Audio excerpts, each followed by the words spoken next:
Nesse vídeo eu vou falar um pouco mais sobre o impacto fêmuro-acetabular ou simplesmente o impacto no quadril, as alterações anatômicas que podem levar a esse tipo de comprometimento e os sintomas que eventualmente podem acometer os pacientes. Então fiquem ligados.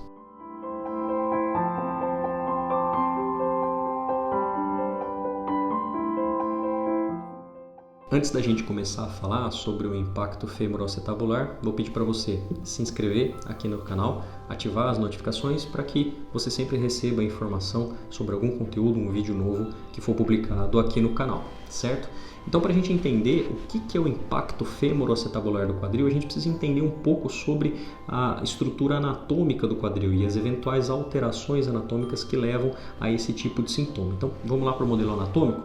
Então aqui no modelo anatômico a gente observa o membro inferior inteiro, desde a articulação lá do quadril até o nosso tornozelo, mas de forma mais específica a gente vai olhar lá para o nosso quadril. Então aqui a gente vê esse osso, o fêmur, a cabeça do fêmur, essa região que a gente chama de trocânter, e aqui o osso ilíaco, onde ele apresenta essa fossa que a gente chama de acetábulo, que é exatamente onde a cabeça do fêmur se articula, formando a articulação do quadril. O que a gente sabe é que o impacto fêmuro-acetabular ele pode ser do tipo CAM, que a gente chama, que basicamente, eu vou aproximar um pouco aqui,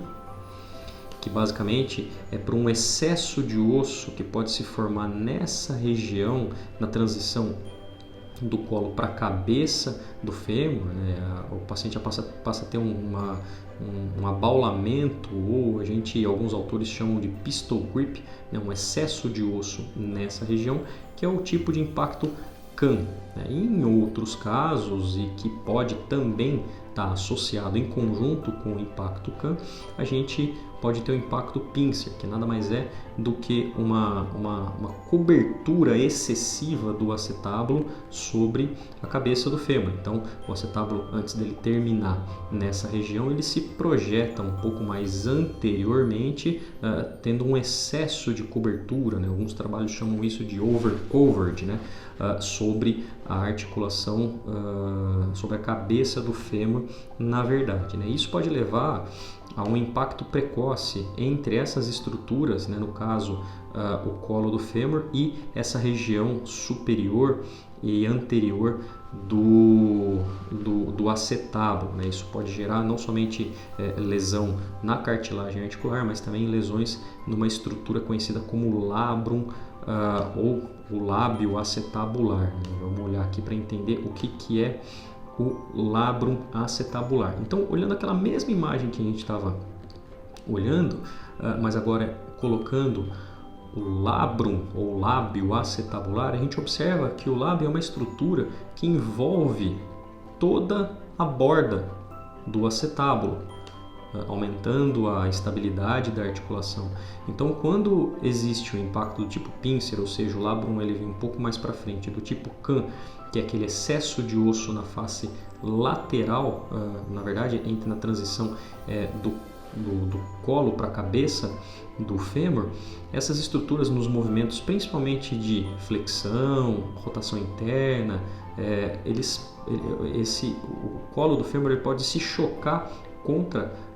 essa borda do acetábulo de forma precoce e assim acabar machucando o labrum em casos mais graves, lesando também a cartilagem articular. O que a gente sabe é que essas alterações anatômicas elas também podem ser encontradas em indivíduos que não apresentam qualquer dor, qualquer sintoma no quadril. Caso esse paciente ele apresente dor e comece a relatar, por exemplo, dores na região da virilha, na região inguinal, dor na face anterior e até lateral do quadril, que a gente chama de dor em C. Isso é muito comum no quadril do paciente que tem impacto fêmuro-acetabular, porque muitas vezes a gente pergunta para ele onde é a dor e ele faz um C e fala, é nessa região, e muitas vezes pega a região da virilha, A gente sabe que a probabilidade do paciente ter um impacto fêmuro-acetabular é até grande. Os exames de imagem e associado à queixa do paciente vão mostrar para a gente se realmente aquelas alterações anatômicas de fato manifestam sintoma no quadril. Porém, Como eu já disse, como algumas pessoas elas apresentam essas alterações anatômicas que a gente chama de Kahn e Pincer, mas sem apresentar qualquer sintoma no quadril, estudos científicos mostram isso, a gente tem que tomar muito cuidado na indicação, eventualmente, da cirurgia. Não que o tratamento cirúrgico ele seja completamente descartado, mas a gente tem que avaliar minuciosamente cada caso, observar as expectativas do paciente, o nível de demanda daquele paciente, se ele faz uma atividade física de alta intensidade, é um atleta profissional ou se é uma pessoa que é sedentária ou pratica algum esporte muito esporadicamente. Então isso tem que ser levado em consideração na decisão, na tomada de decisão sobre o tratamento, né? Nos casos de tratamento conservador, onde a cirurgia ela não é necessária, a fisioterapia ela tem papel essencial, é fundamental para esse paciente, onde alguns pacientes com esses sintomas eles vão relatar perda de mobilidade, rigidez articular, que a gente pode trabalhar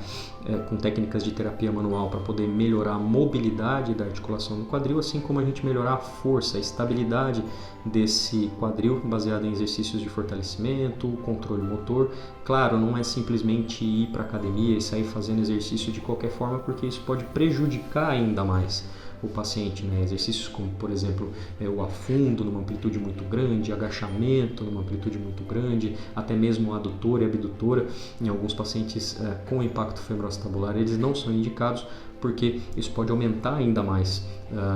o sintoma e a lesão desse paciente, né? E até nos casos onde eles realmente necessitem de tratamento cirúrgico, a fisioterapia no pós-operatório também é extremamente importante para que a gente consiga melhorar a dor nas primeiras semanas do pós-operatório, mas também a mobilidade e a estabilidade desse quadril para que o paciente ele volte a desenvolver as suas funções normais no dia a dia, certo? Qualquer dúvida que você tiver, algum comentário, alguma sugestão, pode deixar descrito nos comentários embaixo desse vídeo. Me siga no Instagram, no Facebook, pode mandar uma mensagem para mim, um questionamento, uma pergunta, que eu estou à disposição para ajudar. Até a próxima!